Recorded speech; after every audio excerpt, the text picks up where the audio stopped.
Hello, everyone. Oh, that was so good. That was magical, Luis. It really was. It really was. Oh, hi, everybody. I'm Bonnie Chalette, and this is, oh, gosh, I'm going to get that right. Yes. Okay, if I point this way. I'm so bad at that. Yeah, it's backwards. It's weird. We're going to talk about some Sheets Wizardry today. Happy Halloween. And so glad you're here. You can make sure you drop your name in the chat, your Twitter handle, and where you're from. Have your wands ready. I see Steph R has hers. I have mine. And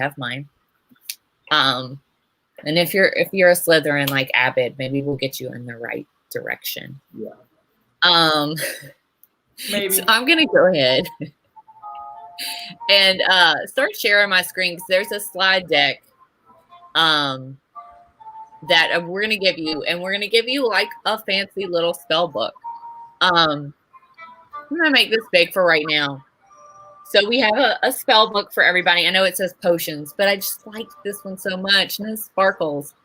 For those of you who don't know, I'm actually very busy, but I spent lots of time on this. So this is Luis.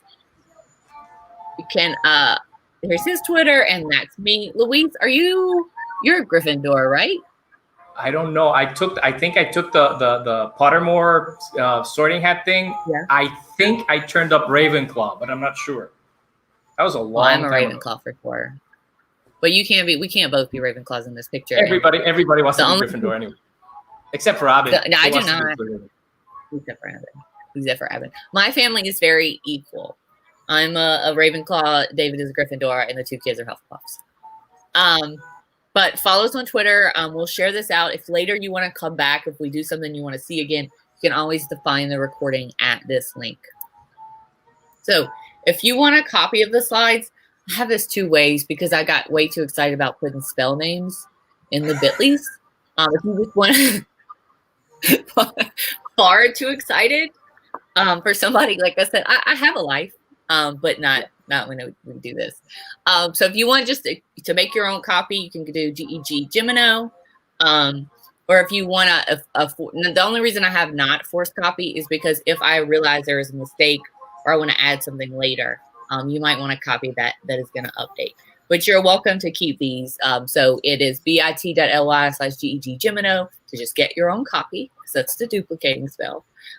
Or bit.ly/GEG Alahumora, or just to get your own copy. Link to us.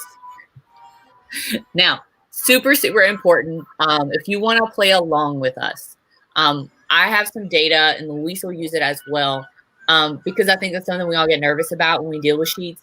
It's like, I don't want to break. I have this great, spreadsheet of all my data. I don't want to break it. We got some fake data for you. So if you go to bit.ly/ACCIO data, ACCIODATA, you can go ahead and get the sheet we're using. If you see some notes on there, those are for me, so I don't forget to say things. So go ahead, we'll give you a second. We can drop. Hopefully some people are dropping this in the chat for you. I know Shannon's here. Maybe Shannon can do it for me. We have wonderful people backstage, and they're already doing it. I don't have two screens, so I can't see, but I'm sure everybody is putting all this here. So I'm gonna do like your OWLs, your basics, the stuff you need to know, and then Luis is gonna do your NEWT. And so for those of you who aren't Harry Potter fans, the OWLs are your ordinary wizarding levels. So I'm going to do that, and then I'm going to step back, and then Luis is going to build on that and take it to the next level. So let's talk about some charms that I am interested in chatting about. Well, look at all my little bit.lys in there. Okay, so first, and I know this sounds simple, and I know some of you are probably like, I know all this already. I'm going to leave this StreamYard thing here just in case, like, for some reason, I don't know, I get nervous and my screen's not sharing. So right here, like I said, you guys all have access to this data. This is that SEO data we gave you, and it's going to have the same tabs I'm using. Everything's going to be the same. I think something that's very cool about, I was just saying this before we started, is that you cannot break one of the, you cannot break a Google Sheet. Like I've lost stuff in Excel. It broke forever. You can undo all the way back to when you last opened it. So if you keep this tab open and you make a million changes, you can go all the way back. And just like Docs, you've got that version history. So I think you should be less scared of sheets. I know it's something that very much intimidates people, because you can always pull back that version history and go back all the way in the beginning. Like I said, if you're like, you break things, you can change, you can go back. Super, super important. Okay, so I add this broom thing because it's cute, but it's not functional well. I can't go back.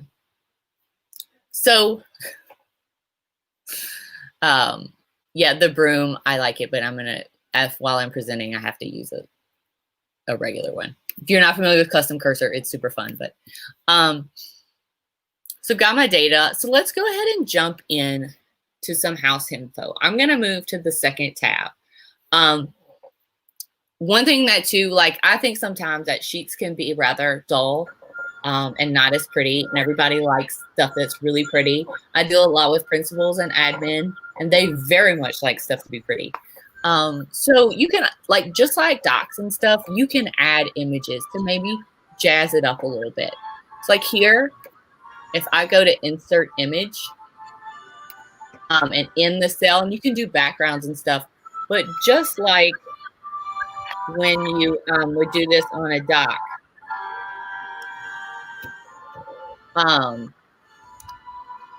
just like when you do this for a doc. Hey, Luis, can you check my link for this? And I can drop it in the chat too. Sure. And make sure it's working. It should be working. I toyed around with it later. Steph said it wasn't, so just check it for me. Thank you. So maybe I wanna put like the house colors or something like that. I can type that in here and add and kind of jazz it up and make it pretty. And so I can put all my little house colors in my little like in my little boxes, jazz it up. Also, like I know that I always deal with like big data sets, and I know Luis does too, and a lot of us do. We have big lists. You aren't limited to using the data like just on one sheet. So I can always go and count from another sheet, but it is gonna, you have to use like very specific things and exclamation points. So if I'm gonna count I'll get into that, and it's gonna be weird, but yeah. Exactly. But yeah, you see how I have to have these little like these like quotations. You have to have it really specific, but it is completely doable. I'm gonna go ahead and count from this other sheet, and like I said, Luis, and see, I didn't do something right because and I'm showing this is a learning experience, right? So I'm gonna go ahead and check my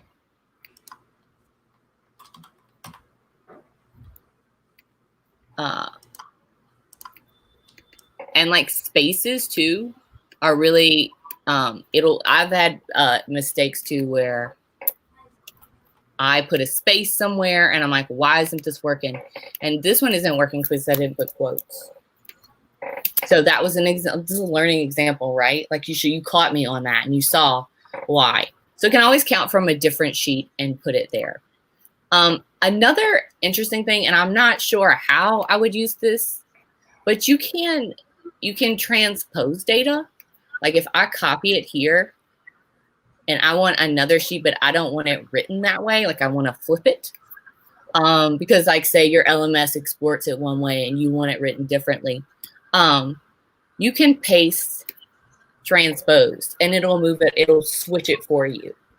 So now I have my colors, my house, and my students just in a different format. So that's now you might have to go back and check your formulas when you do that, but it is neat that you could just move data into a different way without having to retype everything. So I've typed huge big lists of things and it was such, it took forever. I don't know if a lot of you are familiar with the new slicers you can get. I think a lot of us know that you can add charts, right? That's been a great feature. Kind of turns your data into a dashboard. I'm a huge fan too of this explore button. Like just like on docs and stuff, I think this is like an untapped gem, and that it'll take your data and use AI and try to figure out what you need. It tries to read your mind. So like right here,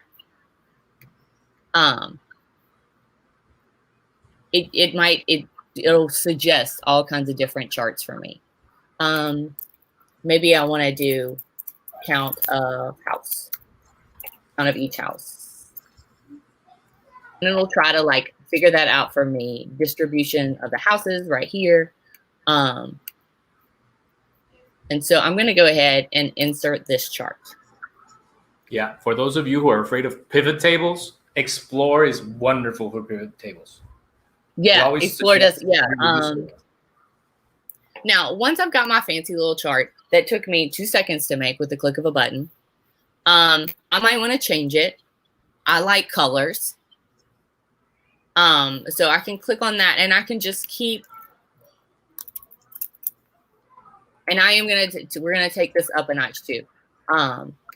But I also don't like that the slices don't match. Like I need Slytherin to be green because that is how my brain works. I need my Gryffindors are red, and then I need my Hufflepuffs to be yellow. And so you can just make your charts really match what you're doing. Really, really simply by jumping in on that Explore button and making it stand out. Now, I'm going to take this chart and maybe I want to make my data more interactive. So I just copied and pasted it. You can also just move it to its own sheet, but I find that slicers are tricky whenever I do that. And slicers are something, what do you say, Luis? They added them in the past year, maybe 6 months? Yeah. Yeah. Also, slicers are really cool because for those of you who are using filters, when you use filters, when you change it, it changes for everyone that's seeing the sheet. Slicers are only for that one person that's like looking at that moment, which is awesome because you don't mess with other people's stuff. Because that's a problem. So you can see I have my Ravenclaw cup, by the way. So I'm going to go into my slicers. And so say like, I want to make sure that the sorting hat is being fair because it may not. It's going to do this for me. And it's going to let me customize what data I want here. So say I'm like, I want all the student info. I want to take all the info from that first thing. I can choose a column. And now I can select what years it shows me. So I want to see what houses the sorting has picked in the past 3 years. I can do that. And then I can go back, like I said, and really like make my data match and analyze it a little better. So always a neat thing to do, like I said, make your data more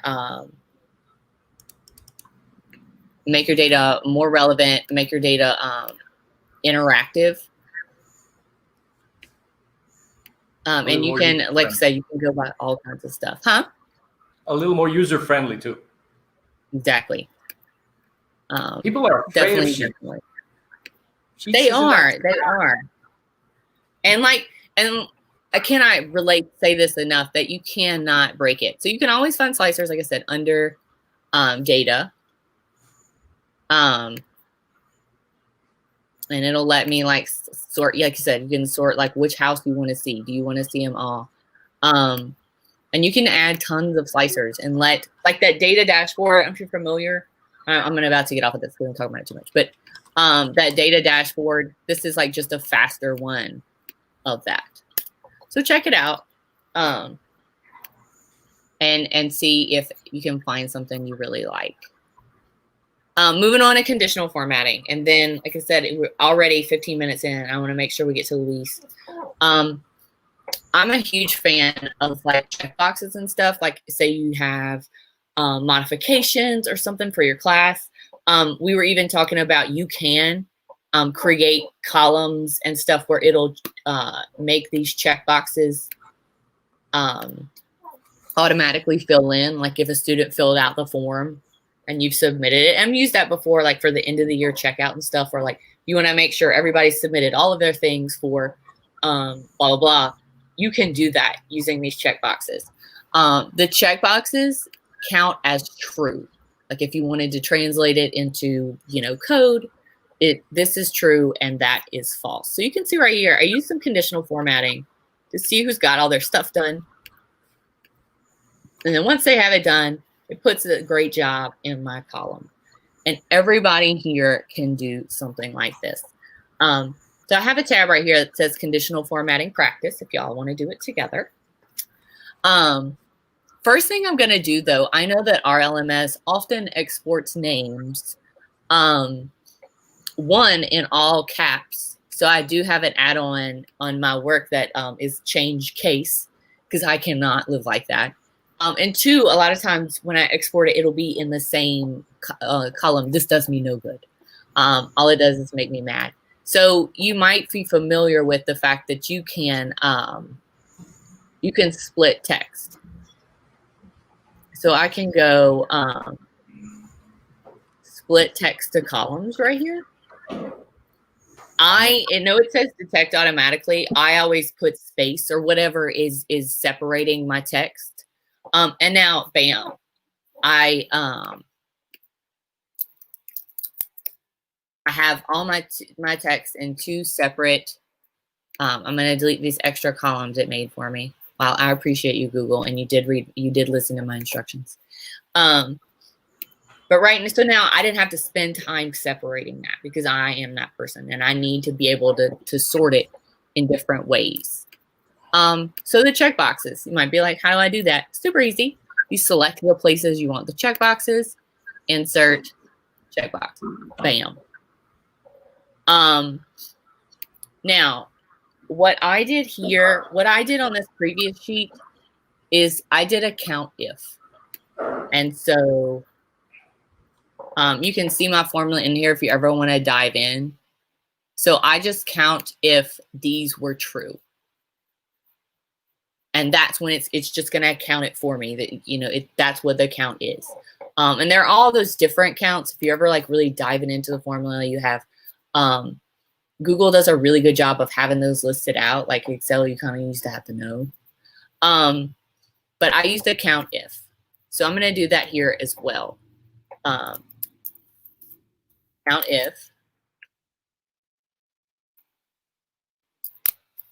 Like I said, the checkbox, when it's completed, is true.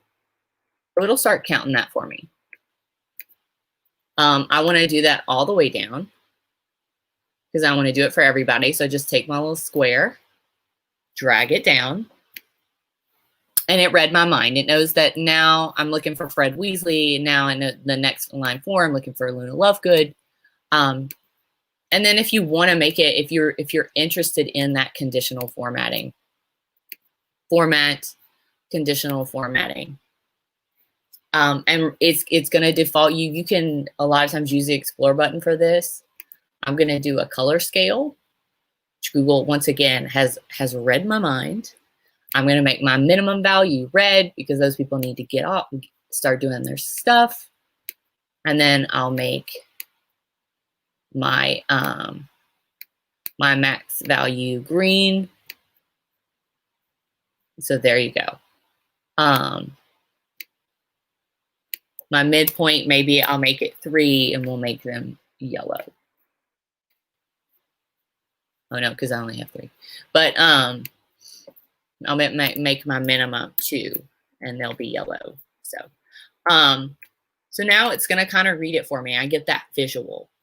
And so say, like I said on the last one, if maybe I want it to just tell me automatically when they're completed, or if I'm sharing this with my administration and like they're scared of sheets and you're like, hey, I did all this work for you.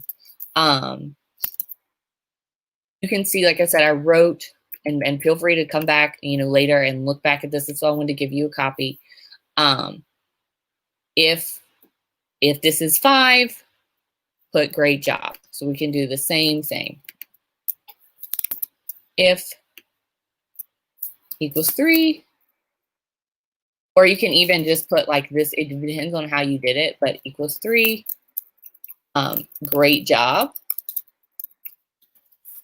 Now, this is important. If you don't want it to just say false, I'm going to show you what it does if I don't add what else to do. You can see it'll say false. I don't like that. I don't want it to say false. So I got to tell it what to do. And I just want it to be blank if it's not done yet, because I don't like that big red arrow false. And I'm going to drag that down. So I've got some fun stuff I can do here with my data. And like I said, if you're using this with a form or anything like that, you can totally use this to like take your test data or who's turned stuff in or anything like that. And oh, I'm sorry, I was like 2, 3. And you can see you could change it to like if if you can add if counts, like, and I'm sure, like I said, Louise can show you more about this. But I just wanted to show you some stuff like that. Like Louise has made this like 11 array formula and stuff. I'm not gonna like even try because he's smarter than me. But Louise, do you want to go ahead and take it away? I think I went over all the stuff I want to talk about. I got my little checklist here. Yep. So. Okay.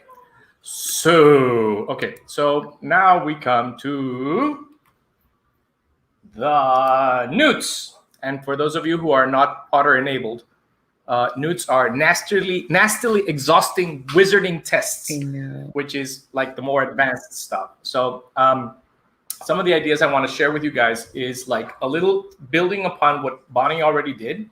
And I do understand, I also have the broom. I do understand that maybe the data is a little bit tiny. So let's do something insane, and it's gonna be a little uncomfortable, but probably, okay, this might be better. Yes, better. Okay, so these, I'm gonna try and touch upon all these little different charms, which is the formulas for VLOOKUP, array formula, which is a little complex, and then sorting, filtering, and lastly, if we have enough time, is import range, which is so much useful. It's something I use daily. So it is so useful. So you can put all your sheets in one place and then have people not touch them.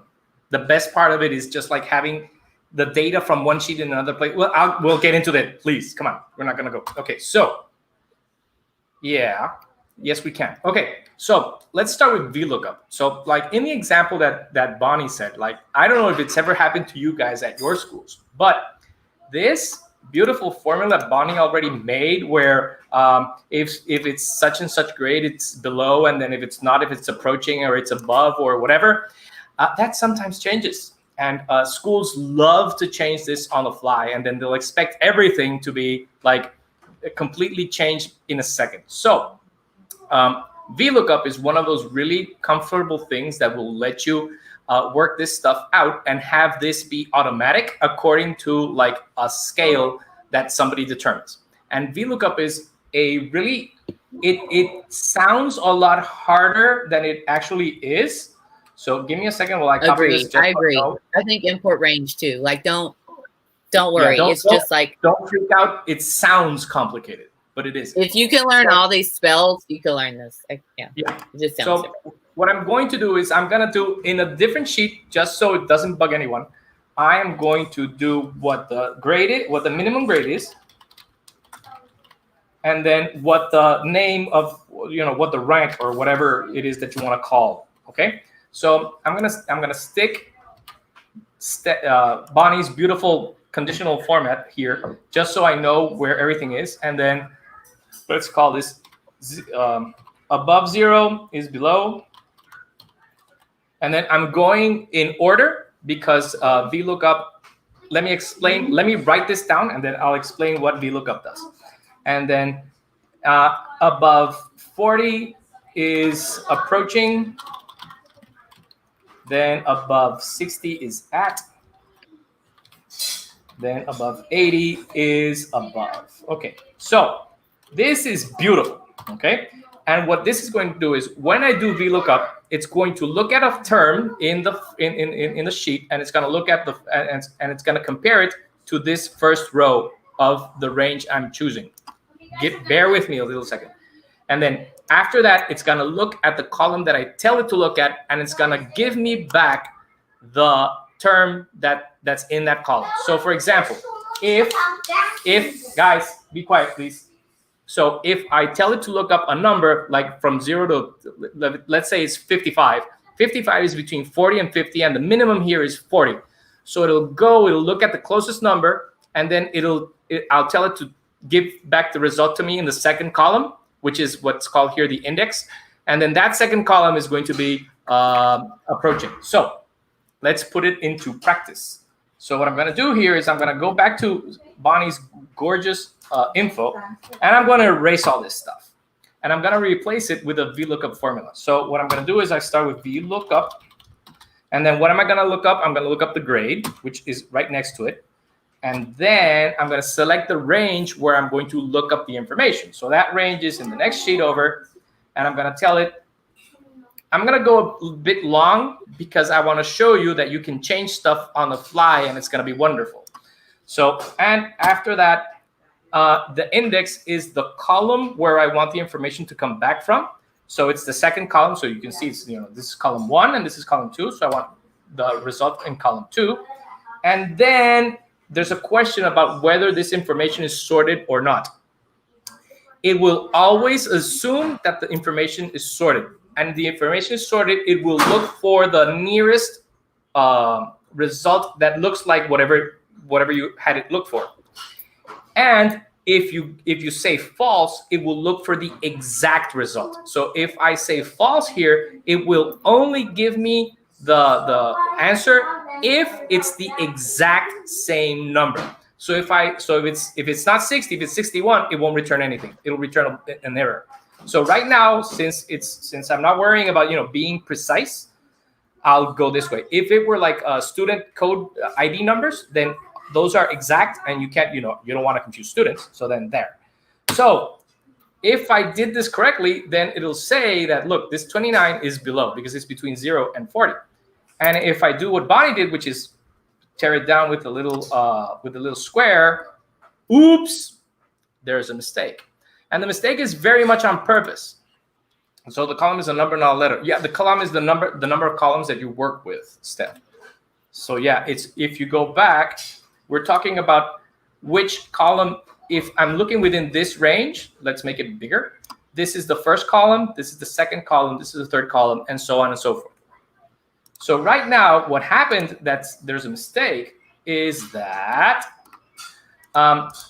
I made it for this, but I didn't give the range wasn't given an exact address. And as I scrolled it down, it moves everything. So what I have to do is I have to give this what's called an absolute value, which is, that the range goes from A2 to B9, and that never, ever, ever, ever, ever, ever changes.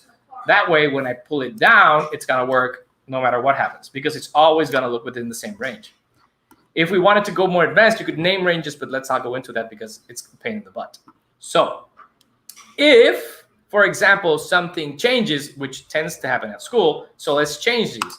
Let's say that we're gonna add some different ranges because Snape decided that it was fun to give people other grades. So for example, well done, Lee. Well done. If it's between 0 and 20, we're gonna say it's horrendous. 20 is not approaching. 20 is something better than something. It's eh. And then 40 is approaching. 60 would be okay. 80 would be above. And if somebody gets over 100, he's a graduate. Okay. And if I learn how to spell correctly, it goes so much better.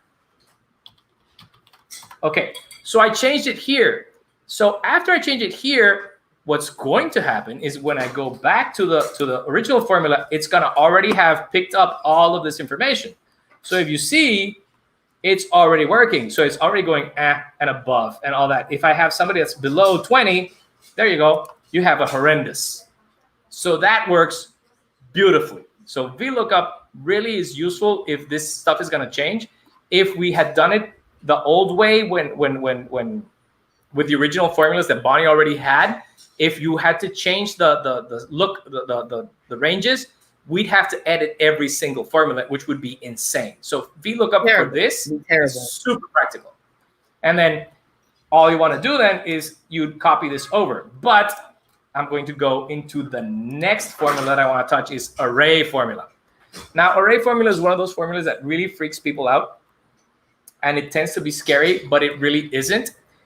All it is it's a way to avoid having to do this. If I already have a working formula here, why do I want to like double click here on the little square and just drag it down so that it works all the time? So that it makes a copy for every different row. Array formula lets me save all that work, because if I want to change it, then I'd have to change the original one, and then I'd have to change all of them from there below, which, you know, I'm yes, totally going to use that. You can double click on the little square, but it's annoying. So what do? An array formula is, just to give you guys like a little context, an array is a group of data that spans more than one cell. Okay. So when you're going to work with arrays, and in this case, we're going to work with columns, what I'm going to do is I'm going to tell it that I'm going to do an array formula, which is I'm going to get the same formula that we already have and make Sheets think of it that, you know, I want to apply this formula for this array. So what I'm going to do is up here where it says VLOOKUP, and I'm going to try and make this bigger just so that it's clear. Oh, this might be way too big. Okay, so what I'm going to do here is I'm going to edit this. I'm going to close this because it's annoying. Okay, I'm going to edit this, and then I'm going to give it an array. And the array that we're going to use is all of column F. So the way that Sheets looks at columns is from F2 to F whatever. So if I just leave only the F, it'll go all the way down. And then I'm going to add the syntax of the formula, which is array formula. And then there is a beautiful shortcut that you go Control Shift and Enter, and it'll automatically add array formula at the beginning and a parenthesis at the end. So if everything works correctly, and it should, when I press Enter, and let's dial the zoom back so we can see it again. When I press Enter, it's already copied all the way down, because all it's going to do is it's going to apply the same formula to everyone. And then I did something stupid, and I apparently erased something. Okay, there you go.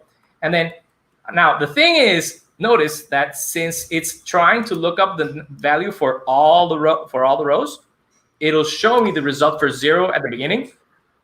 And then that becomes a little annoying. So what you do is you look into a conditional, which all it does is it complicates things a little bit. But what I do is I tell it if this array F2F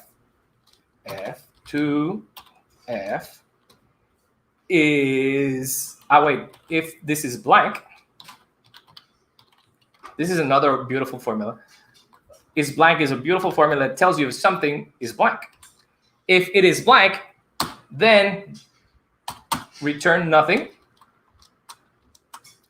If it isn't, then do the VLOOKUP, everything else. So if I do click like that, it'll work beautifully. And then when there's nothing there, nothing will appear, which is beautiful and magical, and it works so beautifully.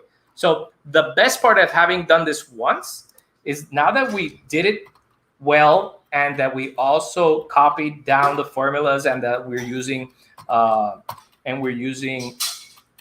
range. We're using We're using the address of the range that we're looking up to is an absolute address. If I just copy this and then paste it over here, and then over here, and then over here, it's gonna work beautifully, because that's how formulas work in Sheets, and that's wonderful. Array formula is a teeny tiny bit, you know, it's daunting, but once you realize how it works, it's beautiful. Now, array formula does have certain caveats. You can't use it to do averages or sums. Well, you can, but you can't. You can't use the sum or the average formula in it, because it'll just go crazy.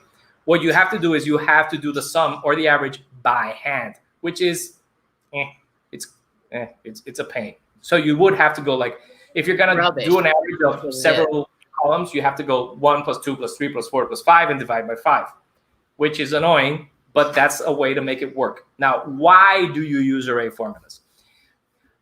If you ever do forms that come into a sheet and that sheet gets processed afterwards for like AutoCAD to send stuff to people with like results for true colors, array formula lets me do this sort of stuff so that it could add, it can calculate, it can do everything and send everything out, and I don't have to copy the formula everywhere. It'll just get added automatically within when the form feeds. So yeah, it's fun. Okay, so that's array formula, and I know it's daunting, and you can review it, and I'm planning on doing like little teeny tiny sessions on each formula, but later. Okay, so that's array formula, and then we're gonna go with filters. Okay, filters, there's a filter formula and there's a filter, the filter. So the filter formula is very similar to using filters up here in where it says data and then creating a filter. But the difference because here I can just choose to filter by last name and then I'll tell it to sort from A to Z, or by first name and they'll sort from A to Z. But sometimes that's a bit iffy. And the other thing is, if I use filters here, I'm altering the formula for everybody else. And then right now, since I did this and I moved stuff around, the formula also changed places because it was in the first row and then it moved to the second row or wherever because I sorted stuff. So what I'm going to do is I'm going to get rid of the filter, and I'm going to make another sheet where I'm going to make a filter. But what I'm going to do is I'm going to teach you really quickly, hopefully, how to make like a small, brief dashboard with the information that we already have using filters. So I'm going to make another sheet. Well, first, before I make another sheet, I'm going to copy the first line because I'm lazy and I don't want to do it over. And then I'm going to make another sheet. And then in this other sheet, way down here somewhere, I'm going to paste the first line just so I have like all the headers. And I'm going to use all the space up here to mess around on doing stuff for a little dashboard. And this dashboard stuff is wonderful so that people really think that you know what you're doing, which, you know, I've got all of you convinced that I know what I'm doing. So this works. Okay, so let's suppose I want to filter the information in the first sheet, but I want to filter it by house, okay? Which would be simple, which would be really cool for like Snape or McGonagall because they only want to see their house. They don't want to see everybody else's house. So the first thing I'm going to do here is I'm going to do a little cheating, and I'm going to do here where it says data. I'm going to do data validation, and I'm not going to validate the data that's going to be in that little cell. What I'm going to do is I'm going to make that cell into a drop-down box. So to do that, I have to list here from a list of items, and then I'm gonna list all the different houses. So I go Gryffindor, then Ravenclaw. I love data validation so much. I think it's really helpful too for like teachers. Like I said, I use it a lot for ESS people. Like they'll have their program, and then they'll have like, do they have tests read aloud and that kind of stuff. God, I love data validation so much. It's my favorite. Yeah. So all I did was I gave it a list of all the houses as I wrote them. So I have to be very careful so that there isn't spelling mistakes, which I do frequently. But after I click on OK, it'll give me this little triangle on the cell. And when you click on it, you'll see all the houses because I listed them in the thing. So now what I do is I'm going to apply the formula. So I'm going to apply the formula. I'm going to go filter. And then what the range is where I'm going to draw all the info. So I'm going to draw all the info from the first sheet. And I don't want the first row because we already have the first row. So I'm going to just draw all the info from like all the kids. Just saying, another great reason to do validation, like if you're like me and you make typos and mistakes all the time, you can't do that in data validation because you just have to select. So reason number 3000. And then it's from A to M. So I'm going to do A2 through N36. And then, oops, and then filter. Oops. Of course, I made a mistake. Ah, beautiful. I have to do it over. Okay, filter. And then I'm going to filter all the information again. No, come on, help me, stupid thing. Okay,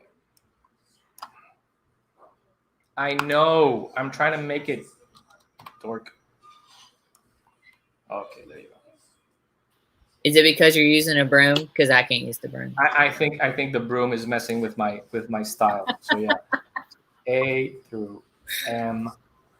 Okay, so the first thing is I define the range, which I've done by hand, and then the condition is I want the house, which is D to D equal to, and I want to be equal to whatever I put up in the drop-down box.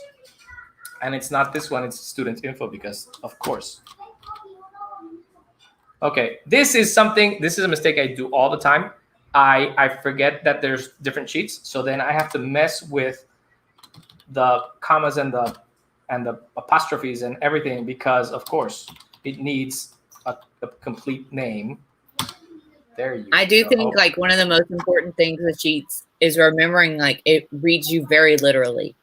Like you have to tell what it wants to do and where you want it to do it. Now it will understand. You just have to be really, really specific.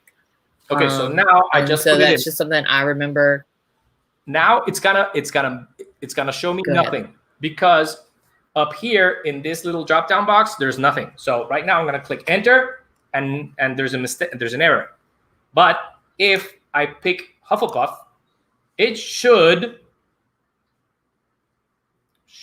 being the applying word, and then it should give me all the Hufflepuffs. But then of course it won't give me all the Hufflepuffs, because I think I mistyped. Nope. Hufflepuff. What's wrong? Ravenclaws, Gryffindor, Slytherin. Equals to student equal to B2. Okay. Crucio. Yeah. Let's. I'm gonna do it. It's this. You know what? It's the broom. I'm sure it's the broom. I want to love it so much. Just like, guys, my camera keeps blinking yellow because I have Snap Camera on to make my lovely background, and I love it so much, but it messes up. Okay, I'm gonna sort of cheat. Give me a second. Okay, why are you doing this wrong? Okay, data validation. I'm gonna erase it. I'm just gonna paste exactly what it says there, comma. Okay. Yeah, because it will read your spaces too. Like, so always be. I'm always like, very nervous because, like, you know, it's common nature to hit the spaces. Oh wait, let me just because. Why isn't it working? Abbott, I am the Ministry of Magic. Okay, you just be reporting me to me. Yeah, this is being annoying. You know, this always happens, especially when you have people who say that they're really good at sheets, and then this stuff happens. This is what's happening. Yeah. No, that happens to me all the time. You know what? But let's rewrite. We were talking about this a lot because, like, just click buttons. A lot of times, like, I've learned all this stuff. I don't have a background in data, and quite frankly, I hate it. But you can just play around with it because you cannot break it. Like, if you made a mistake and it goes something funny, you can just keep going back. Abbott, if you think I'm scared of he who should not be named, you got me twisted.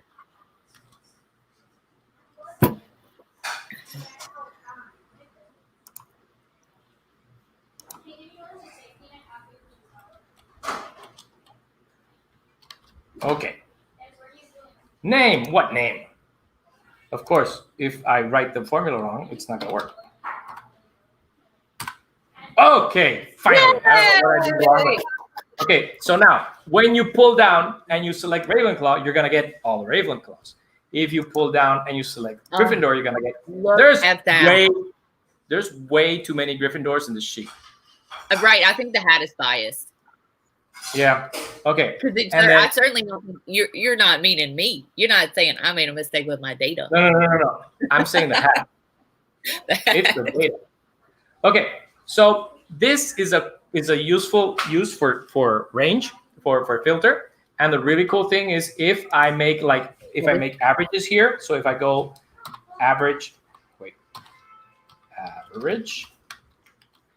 and then I do an average of all the owls for test 1, and then I'll just copy this over to test 2 and to test 3. That's really neat. And to test 4. Then I'll get the averages for everyone, which is really nice, which is useful for some teachers. And then the really cool stuff about this is since it's dynamic data and it doesn't really change that much, when I change here from Ravenclaw to something else, the information will automatically update. So if I decide to select this and this and this and this and make a graph with that data, yeah. If I select the graph, when the graph thing comes up, come on, graph. Okay. If I select, let's not use a pie chart because if I do this, why? It's using the wrong graph. Okay, wait, this is going crazy. Okay. So, oh God. Working this big has me confused. Okay, so what this is doing is it's also letting me, if I got this information, so okay, let's do it the boring way, which is owl 1, owl 2, and then it should do 3 and 4. Oh, come on. And then owl 4. Okay, so if I do this, and then I just make this equal to this, and then this would be equal to the next one, and so on and so forth, and I make a graph out of that, because it's being annoying, then what we'll get is we'll get graphs that will also dynamically change as we change the selection on the sheet. So, okay, this should work. So this is the average for all the owl tests, and then okay, there you go. This is working. So we have a beautiful, awfully big chart. Which, if we look at Slytherin, they were really bad on owl 1, but they got better. And then if we go Gryffindor, they move around a little bit. Look at that. If we go back to Hufflepuff, it'll move dynamically, which is really fun. Now, and you really have to set this up once, right? Like, say, if you have like a form filtering to it or something, like once you set it up, you've got that data and you can continue to use it forever and ever. Yeah. The other really cool thing is let's go onto the next formula, which is sort. Now, sort is very similar. It can be it helps you sort information, as it says. And yes, you can select everything and then hit here where it says data and sort it. What's the fun in that? But sometimes data changes, and sometimes it's not that easy. So there is a sort formula that lets you sort a range. Now, what's really, really cool is let's do this. I'm going to insert a checkbox just because, and it says tick box because for some reason I'm in British English. Okay, so I didn't know that was different. Now you know. So checkboxes act like buttons. So if I modify this formula to, what I'm going to do is I'm going to sort what I already filtered, and I want to sort it by the, let's count, 1, 2, 3, 4, 5th column. So it's going to be sorted by the year, okay?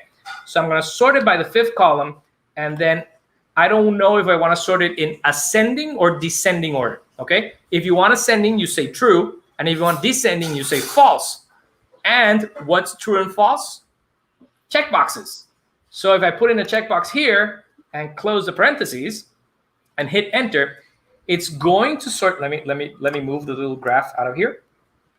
It's going to sort Ravenclaws is sorting them in descending order because the checkbox isn't checked. If I check it, it'll go backwards. It'll go from year 4 to year 5. This can be seen better with the biased Gryffindor data. So if the check is on, it's ordered by year, you see? And if the check is off, it's ordered by year. Oh my gosh. So you can make like really dynamic sort of dashboards using this sort of information and really impress people. And all you did was like replace a value with a little checkbox. People better be impressed if I do that. Well, yeah. And then, okay, so that's another one, which is fun. Okay, and then let's go for the really, really frightful one, which is import range. Okay, now the best one though. It's so much fun, but people don't freak out. Now, let's suppose that it happens sometimes in schools that you'll get an email, and the email is going to show you this. Ladies and gentlemen, from now on, the official grade titles are these.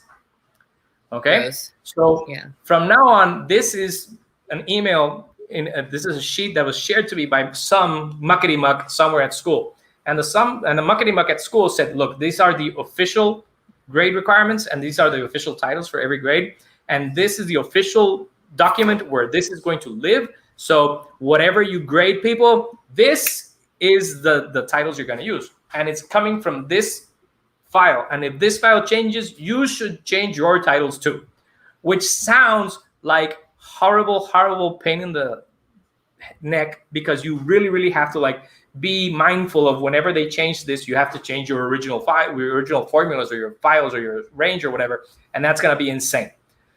So then import range comes to the rescue. Now, what do you do with import range? Let's go back to the original format. Okay, when you let me first show you what import range does, and then I'll show you how to put it into a format.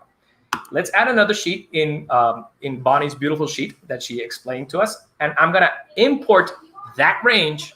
That I'm gonna import this file into the file that we're using for our grades. Okay, so let's start off with the conventions of the range. First thing it asks you is for a URL, and just in case you are young enough not to know what a URL is, the URL is the name of the address of the website you're looking at the moment. So since everything in Google Sheets is a website, then all you have to do is you go here up to the Omnibox, you click on the name, and you copy. So now we've copied the whole thing. Now, there are some really nitpicky people that are going to tell you, but all you need is a file ID. Yes, all you need is the file ID. But this is so much easier. If you only use the file ID and you need to look at where you're pulling that data from, you have to go and put that file ID at the end of like the URL so that you can figure it out. If you copy the whole thing, all you have to do is just copy the address and stick it in a blank page, and you know where you're getting your data from, which is, it shouldn't work. But then, okay, so what's going to happen? First, you have to, well, we start import range. Oops, not here. Here, I'm going to import range. To answer Steph's question, yeah, if it's a sheet with a bunch of tabs, like and you're importing it, you'll have to also explain like which tab. Yeah, we're getting there. Okay, so first thing you have to do is not import range. That's because that's Colombian range, and that's another completely different thing. Import range. I don't want your range. I don't want it. And then I gotta know. Since it's a URL, the first thing you have to do is give it a quotation mark, a double quote, and then you stick the URL, and then you close with a double quote, and then you hit it with a comma, and then what comes after is you're already giving import range the address to the sheet, and now you have to give import range where the range is. Okay, so let's go to the file that they shared with me, and then we notice here that it's called grading, and we're going to pull. I'd love to pull the whole range, but I really only need is this, the data. So I'm going to pull the grading tab or the grading sheet, and I'm gonna pull from A2 to B, let's say B10, just in case they go crazy and they add stuff. So I'm going to go grading, which is the name of the sheet. And then you, oops, I forgot the double quotes. Grading. I use this whenever I've made forms and hit like a new sheet and I didn't mean to, and I wanted to put all of my sheets from my forms together in one place. Yeah. This is good for that. Like if you, like I said, I'm on most of my sheets knowledge is based on me making mistakes. And then the best part is, let me show you one thing. Okay, so we're going from A2 to B11. Oops, B11, and then close quotes, and then close parentheses, and we're gonna hit enter. Now, the first thing it's gonna do is gonna ask me for permission to connect the sheets, okay? So we say yes. And once we connect the sheet, it's gonna pull all the information, and all the information is here. Now, the really cool thing, which is why I love this, is if you share this to somebody else with information that you don't want them to touch, and somebody says, "Oh, but it shouldn't be 80, it should be 85." When they press enter, they break it. Because the idea is that it's pulling the information from somewhere else. And if there's something in its way, it's going to break the sheet. So once they erase it and once they undo what they did, because you always tell people not to mess with stuff and they mess with it anyway. And the beautiful part of this is, if somebody goes and says something different, it'll break it, which is wonderful. Okay. So have you ever used import HTML? Yeah, but I have to it's magical because you point it to a table somewhere on the internet and Google will magically import all that data. I don't know how. That's a teaser for next time. That's what that is. Okay, so right now we have this beautiful formula, and this beautiful formula will tell us, this is basically all the information for a range that you need. Okay, so it does look like a whole bunch of stuff, but don't worry about it. I'm just going to copy this just to have it on hand because I don't want to have to write it again. And then what I'm going to do in our original formula is I'm going to replace. I'm going to start. Okay, let's do a review. What we're doing here in this formula is we're using the array formula so that we can look up the value of the owl test in the table that we had so that we could come up with what the original name for the owl test was. And since we just got this new file and we're going to look it up, all we have to do is we replace the range where we originally had all the information, and we're going to replace it with the import range statement that we had already. Okay? I'm hoping I'm making sense. And once I hit all I did was I replaced the range that we had originally with the new range, which is the one that from the official new file. So once I hit enter, now it's using the correct the correct names that are pulled from the official sheet. So let me just copy this over to the other ones, just so it works for everyone. And then what's really cool is if Miss What's-Her-Face, whoever decides this thing, they decide to change Dreadful to Umbridge. Umbridge? Okay. Well, yeah, Umbridge is the one. Okay, but if we change Dreadful to what? What name would you like to place instead of Dreadful? I don't know. Muggle. Let's say Muggle. Oh, that's a good one. See, Louise. It sounds Muggle-ist, but okay. Okay, I changed this here, and this, look, it's another file. It's completely different. It's not related, but they are related because it imports from one to the other. Mm-hmm. So here's hoping that there's somebody that has scores under 11, and we're gonna see. There you go. Look here, Vincent Crabbe got an 11, and his test is declared a Muggle. Slytherin.